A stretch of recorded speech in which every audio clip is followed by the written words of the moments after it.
2000க்கும் மேற்பட்ட கட் அவுட்டுகள் வரிசையாக வைக்கப்பட்டிருக்கும் காட்சியை தான் பார்த்துக்கிட்டு இருக்கோம்.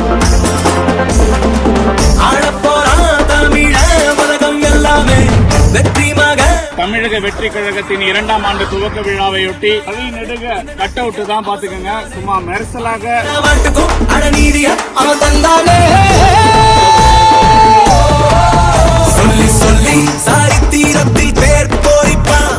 விஜய் வருகிறார் என்ற தகவல் கிடைத்திருக்கிறது. பிரசாந்த் கிஷோர் உட்பட முக்கியஸ்தர்கள் ஏராளமானோர் பிற கட்சியை சேர்ந்தவர்கள் கூட இந்த கூட்டத்திற்கு வருகை தராங்க அப்படின்றது எதிர்பார்க்கப்படுது. 10 மணிக்கு கூட்டம் தொடங்கப்படுவதாக தகவல் வெளியாகி இருக்கிறது.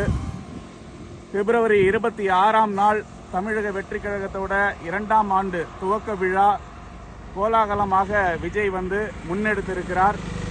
இன்னும் பல விஷயங்களை நம்ம உள்ள போயிட்டு பார்க்க போறோம்.